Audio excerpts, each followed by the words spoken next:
recently how dead I am. I mean, I'm moving around. Well, I'm trying to move around.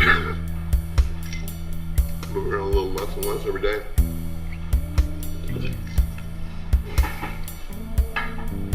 But yet,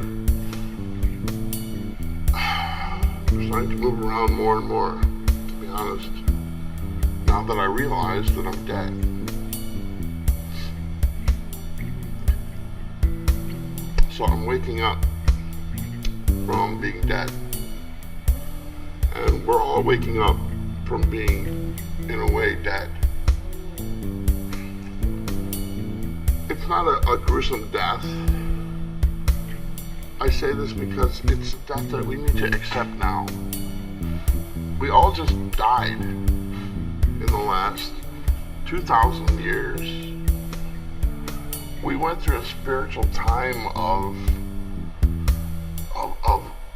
exceptional death actions and death activities, and just from the rockets red glare and the bombs bursting in air to the Twin Towers, 9/11 falling. Can you see all of this in one grouping? The burning of the Reichstag, the Crusades, World War I, II, III, and Rocky IV.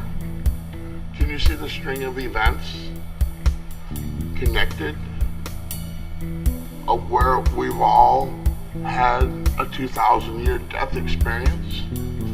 Can you see that it started with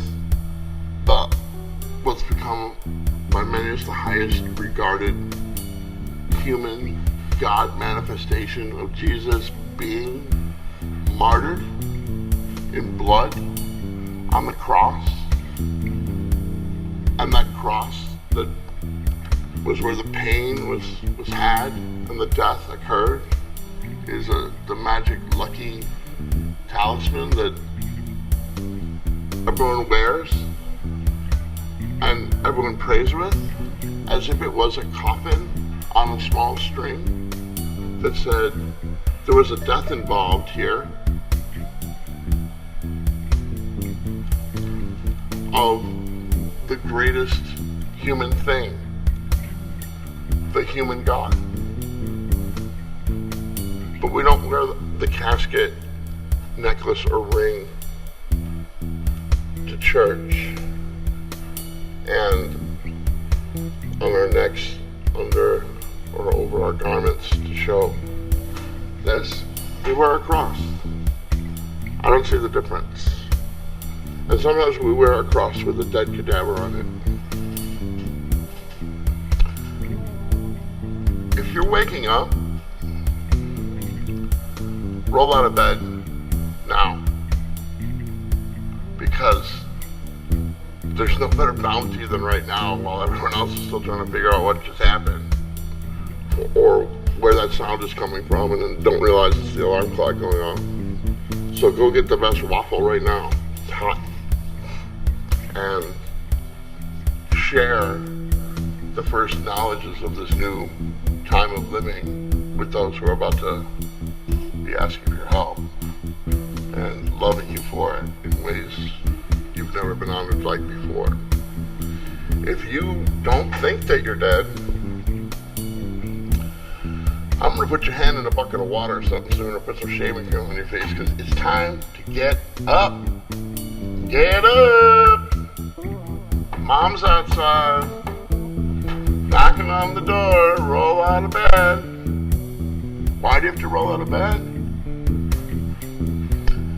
Because you're going to get to be the homeless bums of society, of an emotional and spiritual level. You're going to be the outcasts when everyone else is living their life like they're in the middle of crossing the finish line first in a race, or celebrating a victory of a sports team, and everyone's running on the field in ecstatic love for their teammates.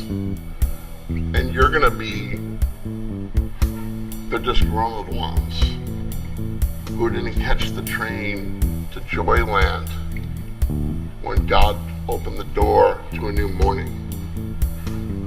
So you know what? Consider participating with the rest of us today, please.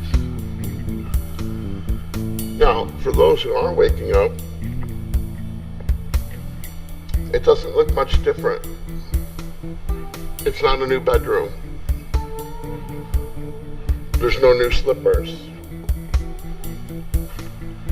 But you're walking like a giant in that same thing you're used to. Now your attitude is not dragging yourself to work. You're shoving a bagel in your mouth and running out the door because you have so much ass kicking to do today. Because tomorrow you have twice as much ass kicking to do, and you can't do twice as much ass kicking tomorrow unless you kick ass today. And you can't wait to get there. It's like running to the house of your new lover who said tonight's gonna be the first night and we're both ready. It's the coming home with that paycheck feeling. Every day is like that, and in order for every day to be like that, or for there to be every day like that, it has to be one day better than the last. And the last one has to be that day that was like those days that stand out for us. So, I'm sorry to tell you that you're dead. You are dead. How do you know you're dead? How can I prove it to you? Okay, I'll prove to you that you are dead. Do you have a newspaper in your house? Right now? Do you have a news magazine? Do you have a television with the news on it? Do you have this thing called the New, with an S? The New. The New every day. What's new? The New. What's new? Oh, we're still dead. Go get the paper. Go turn on the New. What is the New? The New is that more people died and there's still problems. That's the New. But that's not new because that was the same story yesterday. So really the news needs to be called the olds or the sames. I'll tell you what the new is. The new is, I'm doing the same things I did, but I'm doing them different, and I'm doing them in new ways, and I'm encountering new people. And because I have to do that, and I choose to do that, I'm not spending as much time with certain people that I used to, even though I love them to death and I've grown old with them, and I have fewer friends every year that I really trust, that I've known for a long time. But those friends that take too much energy and are negative or just refuse to now be living every day better than the last and growing are a broken record in their life. They're lovely people, and they're an autopilot, and they love their mate and their companion. But in a way, you know, what I mean by they're dead is that they're not expanding. You know, they're happy. We're happy. But those couples are happier walking out of the church after their marriage, because the day before they weren't married. And when they walked out of the doors of the church, they're now married. And that moment, with all their friends and family there, was much better than any moment that happened the day before. And you can't go and get married again the next day. What's going to top that feeling of walking out of church the next day? Well, I'm saying walking out of the house to go do your laundry the next day after that wedding day can be as powerful or more powerful than that moment of walking out of the church, because it's connected to the moment of walking out. Now you're walking out of the house with the husband and wife's laundry. Well, you walked out of the church with their hand, And you are blessed by your friends and family. Now you're walking out of the house to go take their royal clothes and put your love into it, and get their crown and their robe beautifully cleaned and soft and fragrant, and you're going to dress them with it. And they're going to love you for nurturing them. And you're not dragging your ass to the laundromat, and it's not a chore. And when you get to the laundromat, there isn't friends and family that are throwing rice at you. There's people that you don't know who are throwing smiles at you, which is even more powerful. Because it allows you to approach them and talk to them and not be afraid of them and understand who they are and vice versa. And then when they get married, you can be in the crowd for them, who you met in your amazing moments in the laundromat, preparing the garments to dress the ones you love with. How do you take what we see now as being mundane and turn it into being exceptional? You just do it. You just realize